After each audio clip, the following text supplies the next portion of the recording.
The manhwa begins with scoffing someone snapping at a maid, asking how many times he has to tell her to mop the floor properly, even ridiculing her ears as useless. This bastard refers to her as Elvie, her name, but it seems like even Elvie herself didn't know that was her name. The thing is, Jiha is a 25-year-old part-timer working at a daycare. She only has 2 hobbies. Every evening, she spends 1 hour practicing kendo, and after that, she lies on her bed and reads web novels. Recently, The Lost Angel's Oath has been gaining traction. It's one of the few novels she's genuinely invested in. The male lead, just as the name suggests, is Flynn. He remains unaware of his own feelings and torments the kind and gentle female lead with various obsessions. Elvie, believing it to be true love, chooses to endure it all regardless. The amazing thing is that the series already has almost 75 chapters. However, the truly great part is that although Flynn is the male lead, he is utterly trash, while the second lead, Luke, helps Elvie heal without even realizing it. Elvie's condition is truly poor. She cries constantly and becomes completely broke just from the hospital fees. Her entire life, she has been healthy, so this is all so sudden and overwhelming for her. Back to the story. Jiha notices a new chapter is being released today. In it, the main character Flynn's fiancé accuses Elvie of stealing her necklace. This bratty young woman even pulls Elvie's hair like she's yanking out doll hair. It's Elvie who's being abused, but it feels like each tug is landing on Jiha herself. She reads through the entire chapter. The pain in her chest fades, but she's still furious. What's wrong with this author? The next morning, she feels fine, but now her left leg starts to hurt. The doctor tells her there's nothing wrong. This drives Jiha crazy. She's the girl who's always been blessed with good health, and now she's suffering with no visible cause. Even the doctors can't find anything. Today is another new release day.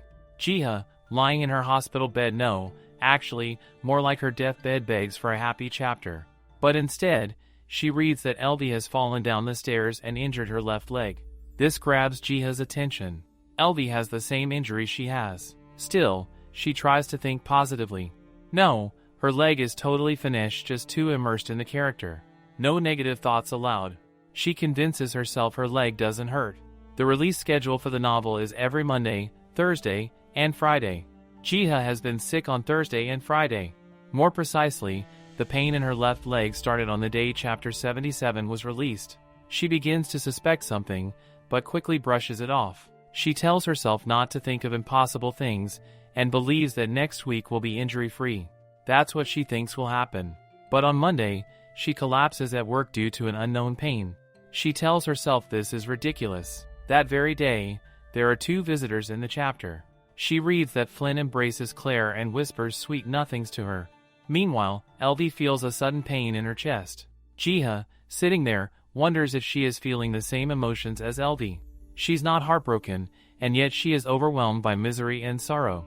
At this point, she seriously considers exiling Flynn and marrying Elvie herself. On top of that, the trash author decides to drop 2 chapters today. Jiha holds on to the hope that there will finally be some happiness in the next one. But even in that chapter, Flynn strangles Elvie by the neck and acts so horrifying Jiha screams in real life. There is no happiness. None at all. She seriously begins to think this might be a psychological issue.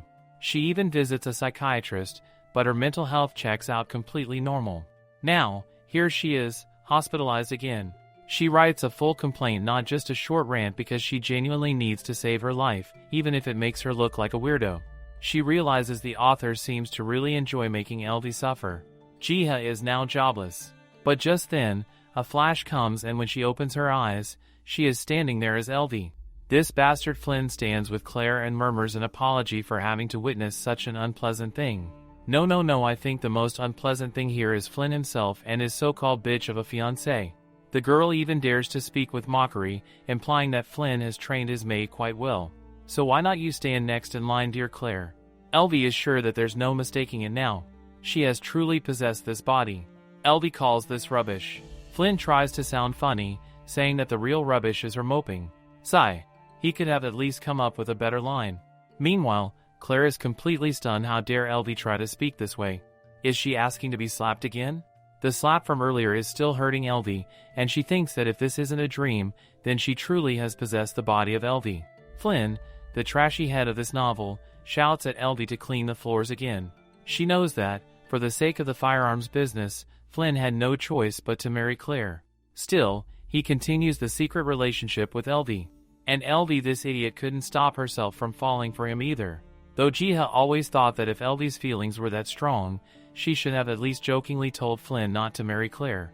The reason Elvie never got to marry him is because he was pure-hearted. In other words, she is a pushover. She can't believe she really is now possessed by Elvie. More than that, she doesn't want to get distracted. So Elvie blurts out that Flynn is a bastard and that he got caught red-handed.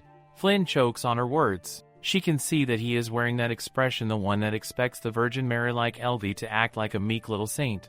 Elvie walks toward Flynn just as Claire approaches, asking what she's trying to do with her. One shove is enough to throw Claire away. Elvie is here to make this annoying bastard pay for his actions. Flynn begs her to talk it out, but she knows Flynn always brings the gun with him to boost his ego a bit. How funny. She was really looking forward to the time when he would finally use it. She takes the gun, determined to use it on him first. She really needs to make him unable to torment Elvie again. Loading a gun is easy for her. Trash like him tormented a poor girl, and he's the very reason she has to suffer this pain too. She wishes sorrow on him, hopes he goes to hell, and she pulls the trigger. Suddenly, she is back. Flynn is shouting at her again to mop the floor. She doesn't seem to understand what is going on. Did she really kill him earlier? The scene suddenly shifts again, and now she's somewhere unknown. She hears a web novel update notification sound. It says that her mission failed. She doesn't seem to understand. What? Why a novel? A game?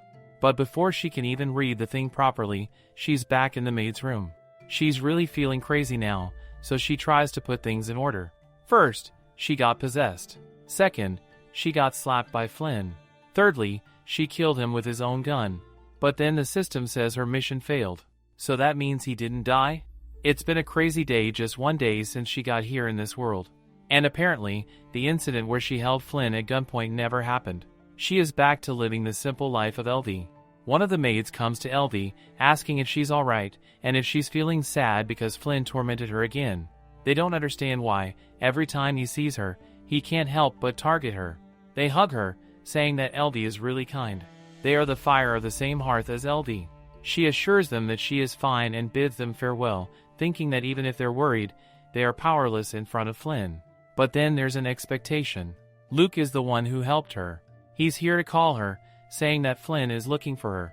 He is the man she was really looking for, the highest ranking among the other servants. He's a passionate bodyguard who has protected Flynn many times. Not only is he handsome, he has a firm personality.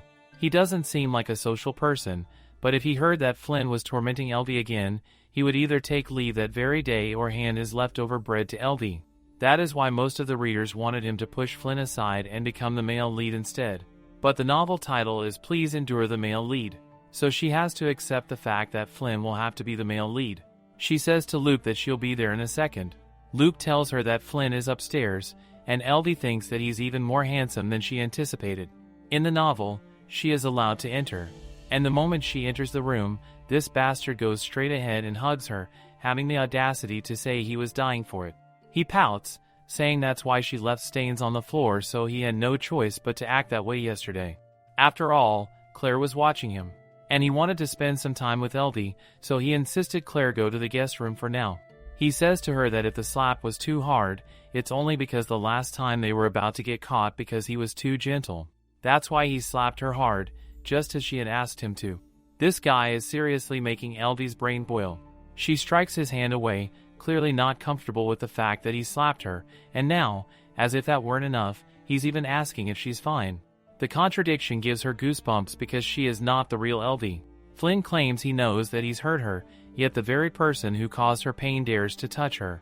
She can see that he is waiting for her to accept his words, so she decides to go with the flow for now and act like she understands he had no other choice. And, of course, here comes his infamous line that he doesn't want to get engaged to Claire, and he is only doing all this for their future. She genuinely doesn't know what she's supposed to do right now. She can't ask him why he didn't just die yesterday because what he doesn't know is that the night almost ended with a few slaps. He then tells her to come with him, though it's not so much a request as it is him practically dragging her along.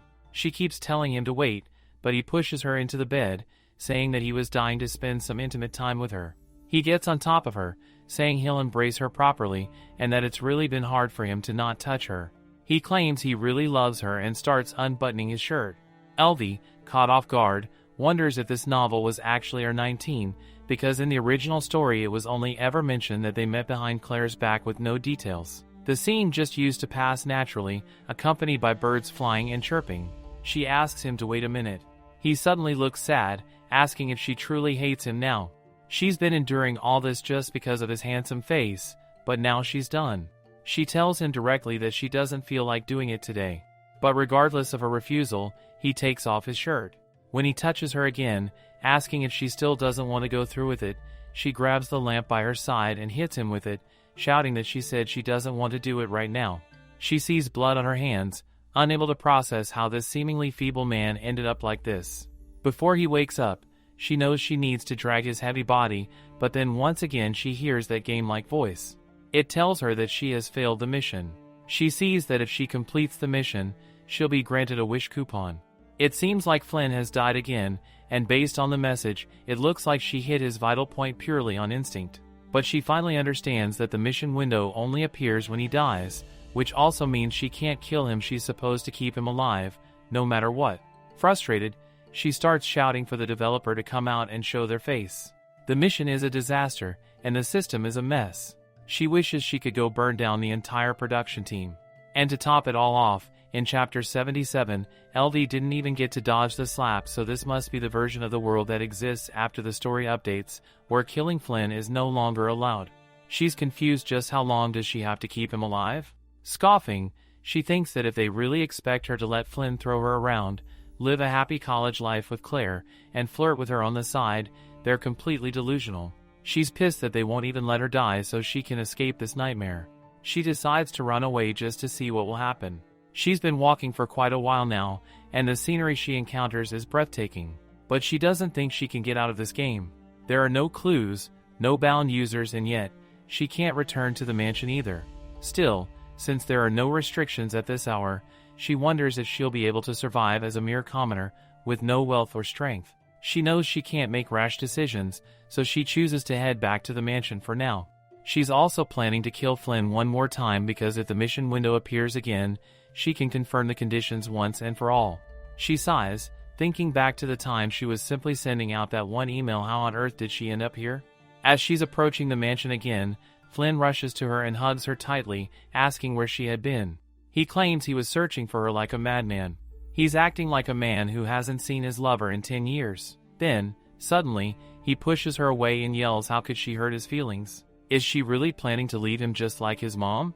So now the story dips into his tragic past. Flynn's mother couldn't endure his father's abuse, so she left the house. It was expected for Flynn to grow up feeling lonely. Elvie, who shares the same kind of background, had sympathized with him. She had even fallen in love with him because of it. But now she realizes just because someone has trauma, it doesn't excuse their actions. Elvie looks him straight in the eyes and says they should just break up. And that single sentence leaves him standing there with wide, stunned eyes. Flynn asks her if she's really going to leave him like his mother did. How dare she abandon him? Didn't she promise she would always stay by his side? Elvie wonders if being dumped and abandoned is this lunatic's core trauma and what the hell gives him the right to play the victim here. Flynn, teary-eyed, tells her it's okay, she can leave. But at the same time, he hugs her tightly, saying he can't breathe when she's not with him. Elvie, however, thinks she's the one who can't breathe literally because he's choking her. She's really doomed. Just one more time, she grabs the knife again, ready to kill him. No matter how much he touches her neck, no matter how desperate he looks, her heart isn't going to soften. She's determined to go through with it. She's really going to kill him this time. But just as she's about to stab him, Flynn suddenly collapses to the ground. Someone hit him. He tells her, weakly, to run. Luke grabs her hand, and they start running. She demands he let go of her hand, but Luke says if she wants to escape, she shouldn't stay here. They're still too close to the mansion. She strikes his hand away, furious, and demands to know if she ever asked for his help. He's confused, but she shouts at him that she could have killed Flynn, yet he butted in and ruined everything. Luke glares at her. If she thinks he ruined things for her, then fine. Elvie sighs. She could have come up with a new plan after killing Flynn, but because Luke struck first, she lost that chance. She couldn't kill Flynn and gather more data for her mission. Luke twitches, grabs her hand, and tells her to listen carefully. Flynn was choking her. She was running out of breath. He doesn't know what her plan was, but his chance to save her, a plan he had made long ago, was ruined. All the preparation to kill that bastard was shattered. Elvie hadn't known. She didn't realize Luke was making his own plans to get revenge on Flynn. That part wasn't in the novel at all. Maybe this is a hidden arc, one meant to be revealed much later. But she still doesn't understand why he's so mad at her. He says it outright now. They're both fugitives. She can see that Luke's anger runs deep, something he's been holding in for a long time. She asks him if he really wants to get revenge on Flynn. He nods and says yes. He doesn't need to hide it anymore. Then he says that his real name is Luke Hitef. Elvie immediately recognizes the surname. He smirks, asking if, after growing up working under raiders, she's heard it at least a few times. And yes, she has only once, but as a devoted reader of the novel, she remembers it clearly. The downfall of the Hitef family had been tied to the introduction of the raiders and the tangled drama of deceit that followed. The once prestigious Hitef family had fallen into ruin, and it was only because of that fall that Flynn's father had the chance to rise and become a billionaire. It makes sense now. Back when Flynn and Luke were just children, no one would have recognized their faces. But it all adds up now. This guy is Luke Hitef. No wonder she always had a feeling that there was something more to him. He's not just a side character, he's the second male lead. And his background is far more complicated than she initially thought. But she snaps herself back to her own mission. Flynn is still alive. That means she can still kill him and maybe get more information about the mission. Suddenly, the same novel system voice begins to speak. Luke looks up at the sky. A strange light is emitting from above. He wonders aloud what it is. Elvie asks if he can see it this time too. Before either of them can react further, they both fall into the system area again. Elvie sighs. She's back in that familiar white space. She glances at Luke, surprised. She hadn't expected him to be brought here too. Luke stares at her, stunned. It's as if he understands what this place is and asks her to explain everything in detail. But before she can respond, the system screen pops up with a mission notice. She's told to proceed with Flynn's death. According to the scenario, she sees that it seems like it won't end if she just kills him. She's glad that at least she got a mission, but the annoying thing is how she's supposed to make a scenario that wasn't even mentioned in the novel. Luke taps her shoulder to ask about this, but the white space erupts and collapses, and they are suddenly back. Luke subtly moves himself away from her, as if thinking she doesn't seem to want to be touched. He appears flustered and wonders aloud if that was just an illusion earlier, while she thinks that if Luke was dragged into the system, it might mean they'll have to kill Flynn together, and just like NPCs, she can get his help too. She clasps onto him, urgently thinking that he needs to listen. She is not Elvie now. For some unknown reason, she has come from another world and is currently possessing Elvie's body just like the way he saw Leo earlier. She needs to kill Flynn in order to return to her original world, but she doesn't know why. However, if she does go back, then Elvie will be back here again. She pleads with him to help her. Luke, stunned, says he's sorry, but he has no intention of going insane. She insists that if he doesn't believe her, he can go back and see for himself that Flynn is fine and alive. She is only warning him in advance, because Flynn himself won't even know that he was hit by the rock, and if she can't kill him properly, everything will become as if it never happened. She suggests he can take a look secretly from the window. To her surprise, Luke agrees. He says they will go together, shocking her. He assures her that he will believe her if he doesn't see Flynn's dead body there. She reasons internally that going down with him will take longer than going alone, but Luke states that if Flynn is really dead, he will be singled out as the only suspect and questioned as someone who can't even handle his own responsibilities. He steps toward her and tells her, rather matter-of-factly, that she will be his alibi, since she has the enlightenment abilities of Flynn's secret lover. Elvie can see clearly that he doesn't believe her at all. Luke may acknowledge her strange power, but that only slightly irritates her.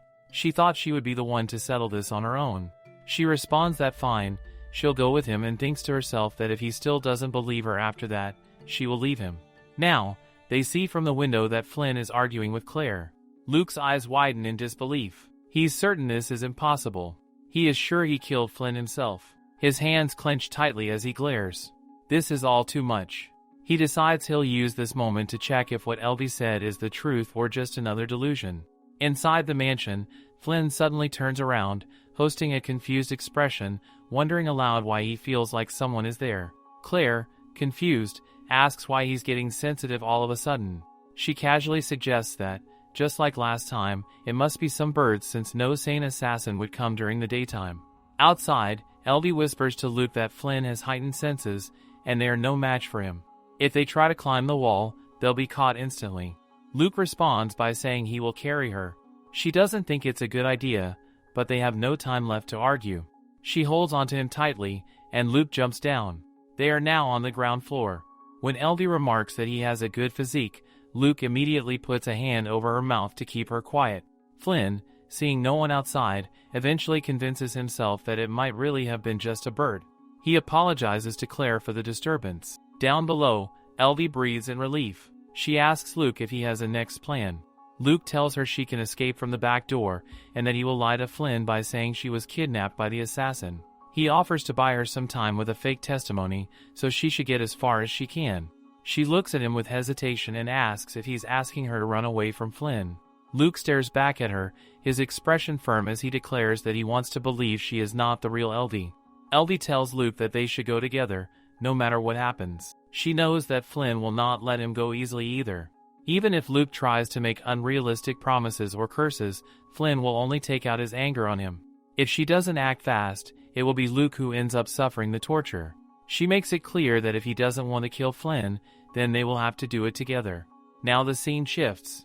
At the inn, the owner informs them that all the cheap and good rooms are already booked. However, there's still a room for 2 available, and he's willing to offer them a discount of 2 gold coins, so they'll only need to pay 10 gold. Elvie immediately takes out her dagger, her expression sour, while Luke quickly suggests they'll take the room for 5 gold instead. Inside the room, Elvie lets out a sigh. She's finally in a decent place and can feel herself coming back to life. Luke moves over to sit in the chair. Elvie silently admits that he does have good stamina, but right now, she needs rest. Luke glares at her, warning her not to make him say it twice. She thinks to herself that someone might start to wonder if he's truly the same character from the novel. He wears his frustration like a badge, and oddly enough, that kind of attitude is slightly charming to her. Just sitting face to face with him makes her feel a bit nervous. Luke asks her to explain the details about the white space and the screen that popped up earlier. She tells him that he can call that a system. If this world is a chessboard, then that thing can be considered the settlement. She adds that this world is actually a novel in her world, and both he and Flynn are characters in that story. Between Elvie and Flynn, he is the most important character. Luke is utterly speechless. She tells him it's okay if he doesn't understand. She's already told him the truth. Whether he believes it or not is up to him. She shrugs off all that dense weight in her chest, saying she doesn't need to make him understand, since they don't have that kind of bond. He sighs and agrees to trust her. It's not like he has much of a choice anyway. He asks about her plan regarding Indy, to which she gives him a cute smile that only makes him more worried. He can't believe she actually doesn't have a single plan. She explains that she's been clinging on while dealing with all these unexpected situations, and everything happening is new to her. She'll think about it while she rests. He allows her to lie down, and she adds that he, too, can think of a scenario to kill Flynn that would satisfy the system. She is already drifting off to sleep while he remains deep in thought. Eventually, he gets up and pulls a blanket over her, thinking to himself that they still have tomorrow to come up with something. The next morning, the very first thing Elvie says to Luke is that she's already come up with a great idea. They should do a contract marriage. Luke stands there frozen, dumbstruck. She glares and tells him to focus. She notes Flynn's expression. He's clearly giving off a eating shit kind of look. Luke says that eating Flynn's actual shit would be better than listening to what she just said. She clarifies that she's not joking and that he better listen seriously. Flynn loves Elvie. It may not be anything but a twisted form of abuse, but it is still true he's obsessed with her. All of a sudden, Luke and Elvie disappear. They go missing. And what would Flynn be thinking now? As expected, he's breaking the windows. A servant desperately begs him to stop, but Flynn is in total disarray. There's no way Elvie would leave him like this, not after everything, and especially not for a guy like Luke. He's convinced that she must have been kidnapped. Elvie, watching from afar, sighs and wonders aloud if they actually go through with this, if they do something like that and she appears again, now as Luke's lover. What does Luke think Flynn will do then? Flynn is destined to cry himself to death, and they'll call it a scene. Everyone will be happy. Luke, impressed by her idea, declares that he's in her care now, even calling her wife. She's startled that he's already saying this but responds that she'll also be in his care, calling him husband. And just like that, they seal the deal. After 4 hours, they leave the inn. Luke scoffs at her, telling her to get up since they need to return before sunrise. She asks him why, if they're about to get married, they're hiking through a long path and avoiding people. Luke tells her it's the only way to reach the mansion, and they've already arrived. She's baffled he owns a mansion and yet lives among the raiders. He claims that having a mansion won't help him get revenge on them. She then asks what his actual plan is. Luke explains that Flynn tries to cover up everything from tax evasion to murder, every single sin. Luke wants to see it all with his own 2 eyes, the noise of the katana as Flynn is choked with its rope. But before that happens, the only thing he wants to say is that he doesn't want to see her die from hiking. He has no choice but to pick her up and walk, since she earlier sprained her ankle. Seeing her shut her eyes tightly, he asks if she's crying from the pain. She says the real issue is that his face is burdensome. This makes him chuckle and confidently acknowledge his own handsome face, then asks if she still finds Flynn more attractive. With his wavy silver hair shining like sunlight and his jewel blue eyes, he might be the ideal for the real Elvie but not for her. He gazes at her and says that now that he thinks about it, she still hasn't told him her name, the person inside Elvie's body. She says it's Jiha. He mishears and jokes that it sounds like China, prompting her to shout that it's Jiha, not China. Finally, they arrive. Her mouth falls open. How can he call this incredible place just a mansion? It looks far more modern than Flynn's estate. Luke explains that it's not technically his. It's isolated and empty. He adds that, from the outside, this place belongs to Duke Johann. They need to wait here, since someone will come to pick them up. She starts thinking about Johann. Just like the mysterious MacGuffin in the novel, Johann is a grand symbol of mystery. He's said to possess immense wealth and lives deep in the forest, hidden from everyone's attention. So, he must be incredibly handsome, or maybe not. She pokes her own eyes, reminding herself that not every sub-male lead is supposed to be handsome. Still, in her mind, she imagines someone with brown hair and green eyes. Finally, he arrives. Johann. He greets Luke and asks why he never contacted him before, wondering if something went wrong with the plan. Elvie is seeing Johann for the first time. He looks genuinely worried and asks if they're really going through with that final plan, the one where they kidnap Flynn's fiancée and blackmail him. Both Luke and Elvie call it nonsense with clear disgust. Elvie firmly says that she's not Claire. Luke pulls her toward him and states that she is Elvie, the girl who's going to be his wife. Johann is relieved that the day has finally come. He admits he had his doubts but now sees he wasn't the least bit wrong. Realizing he overreacted, he quickly apologizes to Elvie and formally introduces himself as Johann, the public master of the mansion. Then Benedict steps in and introduces himself as well, revealing that he is the butler, the one who truly takes care of the mansion. Johann is glad that Luke found someone like Elvie as an alibi and asks if they've already made their move against Flynn. They decide not to tell Johann about the system-related things. For now, they are simply 2 people trying to take revenge on Flynn for their own reasons. Luke explains that their plan has changed. They no longer need to hide.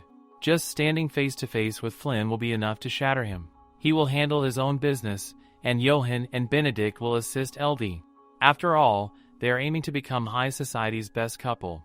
Elvie cringes at Luke's dramatic declaration. Even Johann gets goosebumps from that line. He then asks if she likes her dress.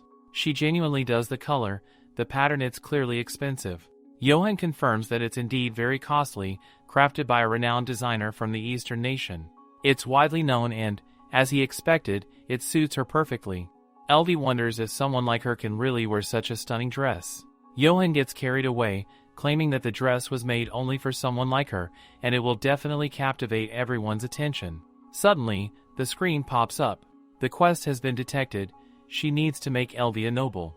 For this, she will receive 100 points, and it will make Flynn's downfall even more tragic. Meanwhile, Elvie still seems completely unaware of this entire system. Elvie, a beauty with golden hair and blue eyes, possesses an incredible gift. Though she cannot heal herself, she can heal others, including the male lead of the story. Despite her powers, she was born a commoner. Claire, however, was born into nobility and considered herself superior to Elvie. Claire would often sneer and say that since Elvie had healing abilities, she should become a doctor and earn money instead of pretending to be anything special. Claire never failed to mock her, calling her a useless little poor thing. Yet beneath her words, Claire harbored envy. Whenever Claire insulted Elvie, it struck a painful chord. Flynn, repeating the same words once, made Elvie question whether she even deserved someone like him. Perhaps a noble girl like Claire would be more fitting for him. Thinking back on that still makes Elvie's blood boil. But there is some poetic justice. Claire's dog, after being treated by Elvie, ends up urinating all over Claire's newly tailored dress.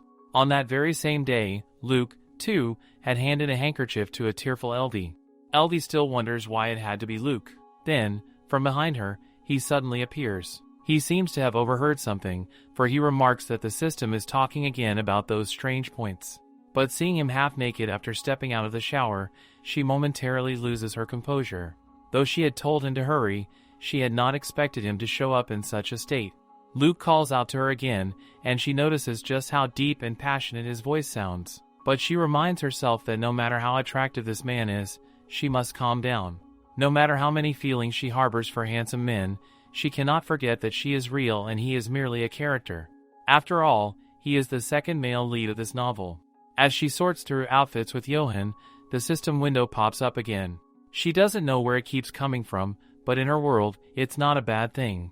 These points can be used as money and maybe she can use them to earn something valuable. She tells herself that it truly is a great mystery. That's why they must complete the quest. Luke stares at her silently, causing her to ask herself why he is looking at her like that. He says nothing, but she feels a flutter when he remarks that something suits her well. She's glad to hear it. But then he goes beyond, oozing charm, asking if it fits her taste and calling her by name in a way that makes her smile. She admits that yes, it is her favorite. He then brings up the bedroom. It was certainly large enough for her, but he adds that it feels silent and empty. Without warning, he kisses her hand and tells her to use it as she wishes. The gesture startles her, and he teases that if she's already getting flustered, they'll have to practice more. After all, they need to make even nobles like Flynn believe they are a real couple. She assures him that it will be perfect on the main stage. But for him, the way she says it with that embarrassed face makes it hard to believe. She huffs and declares she'll practice, so he doesn't need to worry about her. He should worry about himself, because right now, anyone can see that the look in his eyes is not that of a man acting in love, it's the gaze of a man ready to kill anyone.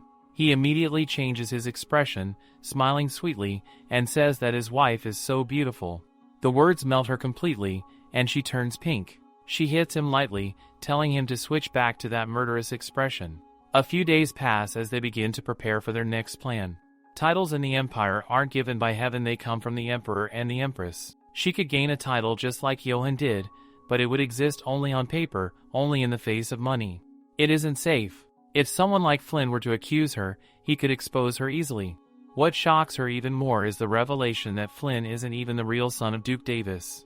Johan explains that he is helping Luke secure a fake title, and that Luke must remain an enigmatic figure for now. Elvie understands that this won't end with mere noble etiquette, they need more. Luke suggests a bold plan. Instead of asking for titles, they should make their enemies want them to become nobles. Of course, their status would be fake considering that this empire isn't founded on anything truly legitimate. This should be acceptable. If they pretend to be nobles from a distant continent with a vaguely recognized name, their mystery and appeal might be enough to receive titles from the Emperor and Empress. Elvie smiles, thinking to herself, oh my god, why does this sound so cringe and ostentatious? But then again, in a novel turned reality like this, nothing may be impossible, especially with the upcoming banquet. Meanwhile, on the other side, Claire is having a meltdown. She tears at all the dresses, screaming that the designs don't suit her taste. She mutters that if this is the trend, then the capital, despite its modern setting, must be an outdated joke. She demands that her team give her triple the amount of money for wasting her time, as the designer desperately begs for one more chance. Claire coldly agrees but raises the payment demand to 20 times more for annoying her. The poor designer nearly breaks down in tears. She orders her butler to clean up the mess immediately, saying it's getting on her nerves. The poor designer pleads if he has to pay this much, his entire store will collapse. But Claire doesn't care. This banquet is her golden opportunity to get close to the Empress. She must wear something extraordinary. Once every 3 years, the Empress hosts a grand banquet. At this banquet, the Empress personally selects a lady who captivates high society with a unique dress and exquisite jewelry. That chosen lady is honored with the title of Wings of the Butterfly. Claire is determined to become that woman. She wants to shine at Flynn's side more than anyone else. But on the other side, it seems like Flynn himself is trying to end his own life. Flynn is deeply distraught that Elvie has disappeared. He is convinced that she must have been kidnapped by Luke, believing that Elvie could not have escaped him on her own. He sees Luke as nothing compared to himself after all. He had treated Luke kindly, even as a noble, yet Luke had the audacity to steal his girlfriend. The memory of Elvie telling him that they should break up keeps replaying in his mind. He wonders if he can even trust her anymore. He feels sorry, truly sorry, that he cannot give her the trust she deserves. But all of this, he believes, stems from his mother. It is because of her that suspicion clings to him like a shadow. Claire has already been handed over to him, and if this business deal goes through successfully, his father will give him permission to marry Elvie. He has already told Elvie that they will have a secret wedding between just the two of them. He had promised to see her in a white dress, had even planned how they would raise their children together in a separate house far from everything else. But now, as all of this was meant to unfold, Elvie disappears on the very day she asks him to break up. What's even more confusing is what happened right after she said those words. Claire enters his room, asking whether he is still angry. He clenches his teeth in frustration, furious that Luke dared to take him so lightly and commit this crime. Claire tells him that Elvie was merely a maid, and that he has nothing to worry about now that he has her by his side. But Flynn can't stop thinking how wonderful it would have been if this woman was Elvie instead, gentle, warm, and soft. On the other side, Elvie is fuming with the desire to kill Flynn. She's thinking of all the possible methods, certain that at least one of them will work. But for now, trying on dresses all day is exhausting work. The young maid wholly tells her with admiration that all the dresses really suit her. Elvie thanks her and gently tells her that she doesn't need to call her madam just yet. But Holly explains that Luke told her to do so, since Elvie is going to become her madam soon. Holly has always dreamed of serving a truly elegant lady in her life, and Elvie understands that for a young maid, being assigned to a lady is a prestigious position. The prearranged marriage with Luke was only meant to ruin Flynn. After all, in romance novels, contract marriages always end in happiness, but their situation is nothing like those novels. Still, Elvie really needs to stop thinking about Luke half-dressed. She admits to herself that she truly likes it, but that's all. It's not like she has a fetish or anything. Luke asks her to take a look at him, saying that he thinks the suit is a little too tight around the arms and chest, though Johan thinks it looks fine. So he turns to Elvie to ask her opinion. Elvie sends Holly out on an errand first, which Holly accepts with great excitement, happy to help. Luke notes how energetic Holly seems and then, looking at Elvie, calls her by the nickname he only uses when they're alone. Elvie smiles, telling him that Holly is indeed very sweet, and then admits that while his suit looks a little tight, it's not tight enough to be unflattering. But she can't help imagining what might be underneath those clothes. Luke thanks her for the advice and says he'll leave now. Before the banquet, she and Luke have already decided to craft a fake noble identity for him. As expected, they chose a noble lineage from a faraway continent to preserve his dignity. They grow close rapidly, and he easily attracts the attention of other nobles too, using a few tricks here and there. For him, navigating the party is easy. But for Elvie, it's a struggle. She may be at the top in Johan's eyes, but she still cannot master this ridiculous banquet dance. She asks Johan if he's alright, and he assures her he is, though he's a little shy, which flusters her further. They begin dancing again. Elvie is trying with all her might, but her efforts seem in vain. It's already been hours, and she keeps stepping on Johan's feet. At this rate, she thinks she might die of embarrassment. Then she recalls her kendo days, how she used to get exhausted quickly, but her teacher always pushed her to try harder. She asks Johan if he can hold on a little longer. He smiles and tells her that he can, for as long as she wants. They both become more determined than ever that she will master this dance before Luke arrives. But now Luke returns, only to find the two of them collapse together on the floor. The sight is so dramatic that someone might think they've been poisoned by Flynn. And just like that, time flies, and the bright night of the banquet arrives. Claire turns to Flynn, proudly asking him to look at her dress. She boasts that it is stunning, made by a top-tier designer, and that she is sure the Empress will be dazzled. She adds that he'll have to escort her carefully, as the dress is extremely heavy. But all Flynn can think about is how much he misses Elvie. At the grand banquet, all the ladies gather, their eyes alight with curiosity and anticipation. Whispers thread through the air like silk as they wonder who among them will receive the honor of being named the Wings of the Butterfly today. It is a title granted by the Empress herself, one that brings prestige and influence within the court. No one can predict who it will be. Last time, it was a lady from one of the Baroness families, surprising everyone. The Empress personally bestowed the token upon her, recognizing her grace and talents. That memory alone makes today's event even more intriguing. The title is more than symbolic, even the men are abuzz with speculation. If their wife were to receive the wings of the butterfly, it could grant them the privilege of spending a year closely associated with the Empress, an unparalleled opportunity that could boost their business and elevate their standing within the empire. Among the guests, Clary makes her entrance with none other than Flynn, his expression carved from stone. She quickly notices that many of the other ladies are wearing rather basic formal wear and confidently winks at Flynn, as if to assure him not to worry, she is going to be the wings of the butterfly today. But poor Flynn, lost in his own dark thoughts, only responds dully, "Of course." That single phrase is enough to ignite Clary's fury. She knows his heart is still fixated on that runaway maid. She sharply tells him so, accusing him of being stuck in the past.